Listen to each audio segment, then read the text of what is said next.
Welcome back to Studio Chatter. It's unfortunate that we need to have such services, but are you familiar with the Children's Justice Center? Welcome Stephanie Berglund, the board president at the Children's Justice Center, to the Chatter. Hello, Stephanie. Hi. Thanks for having me. This is wonderful. Yes. Well, thanks for being here. Yes. Yeah, it's my pleasure. Really, it is to share our mission and what we're doing as much as we can get out. I think you two ladies probably know more than I. So explain to us a little bit about who you are and what you do, what this foundation is. I'm the president of the board. So basically what we're in charge of is making sure that the CJC has the funds that they need to really help the community in the way that they need it. Mm-hmm. There are funds from the government, and we got wonderful donations and grants, but there's always extra that they want to do and help. So that's our main job, is to make sure that we have the extra funds that they need. But the Children's Justice Center is a home-like facility. It's an old home that they renovated in Provo. And so you walk in, the child walks in. So this is a center for children that have been abused, whether it's physical or sexual abuse. And it's a reporting station, basically. It's a place that they can go and tell their story one time. So instead of going to the police officer and then going to the legal representation or a medical social worker, all the different avenues of people that are going to help these children, they only have to go one place. We have a medical exam room. They tell their story one time in an interview room. It's recorded so that anyone that needs any information afterwards can go back to the video and the recording instead of having to ask the child again and again and again their trauma, which is wonderful. So the child walks in, it's a beautiful space with comfy furniture, beautiful artwork that's been donated by the community, toys, activity kits, snacks, and then each child gets a handmade bear by someone from the community. So can I ask, do they Mm-hmm. only have to go then to this home one time? Well, it's not like a revolving door where they go back for therapy? They can go back for therapy. Oh, so if they're okay. reporting, the reporting process is only one interview. Okay. And then from there, they help the child and any non-offending family members with any of the resources that they need. So they have group therapy, they have individual therapy, they have all the legal resources, social resources right there. So So nice. So I was thinking it was more like a stay place, but this is more like a community center for them specifically for their need. And you have to be referred, probably the officer or the advocate with the city or whoever you're working we'll with. send you there. And that's actually how I found out about it. I called our sheriff in Mapleton and asked him if we had some sort of sexual abuse response team in Mapleton, and he said, no, we actually just send all of the kids to the Children's Justice Center. So that's how I got connected with them, because I wanted to be involved in that at Mapleton. And you just randomly just reached out and did that. So there's good people in the world. How often are you there? I'm not there very often. Okay. Because you're doing the board. Yes, because you're I'm doing more the board fundraising. stuff. Yes, Okay. yes. So I've only been affiliated or by association just because I know some young, lovely young ladies that through the Miss America organization either have volunteered their time or some of the dolls or some blankets or have given back kind of, I guess, to the Children's Justice Center.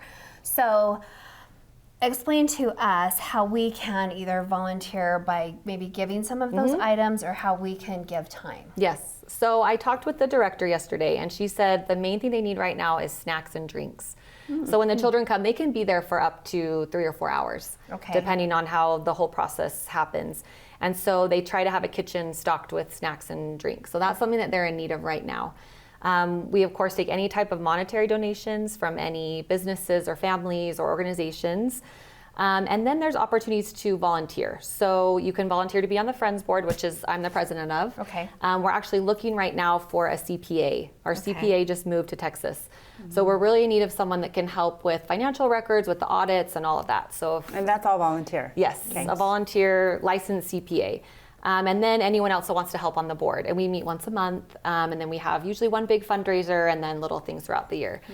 And then you can also volunteer to come in for about 2 hours a week and just be there to sit with the children. If their parents are in talking or they need, to be entertained for a little bit, they can go in for about 2 hours and just sit with the kids and play with them and give them snacks and that sort of thing.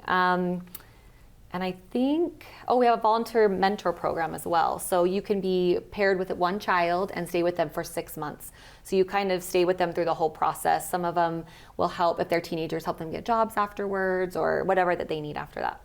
So those are the main ways to volunteer right now. Now, I would also guess through that process that you just can't because it's a safe place, you can't just drop off food, or you can't just volunteer, that you have to have some type of a background check, or how does that process work? So the volunteer you do on our website, if you just Google the Utah County CJC, on the website there's a volunteer form to fill out, a background check, fingerprinting, all of that, even to be on the Friends Board, even though we're not there very often. But if you're going to drop off donations, you can just walk right in. Okay. Yeah, and someone will, I think there's, it rings and someone will find you if they're busy. Okay. But what are your hours there? That's a good question. I would need to look that up, but I know I'm sure it's just online, no? Yeah, I know that they're open until 5. I don't know what time they open at. Okay. But yeah. And is Provo your only location? So we have another location in American Fork. Okay. It's a temporary space right now, and so that's one of the things that we're really working on the Friends Board, is to fund money for this new facility in American Fork. They've bought the house, they're renovating it, but how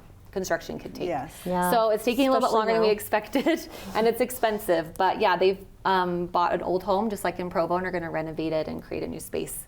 So we have the director gave me some stats yesterday. Yeah, she I was said gonna ask that. last year they served 1,385 children. And that was 2021. So that's both American Fork and Provo saw 1,385 children. The family members, they help the family members with any type of services they need as well, as long as they're non-offending, obviously. 2,377. They gave 1,158 individual therapy sessions and 2,737 group therapy sessions. And then they're still in contact with 2,500 families. Oh, wow. Afterwards, for years after, helping them with what they need. Ongoing therapy. Wow. I know. It's so So is this unfortunate. connected to the government? Does the government have their own process, Yes. or is this just integrated in that? Yes, it is Okay. a government facility, Okay. But they always need extra funding. Yeah, So, of course. Okay. Yeah. And how long have you been on the board? About a year and a half.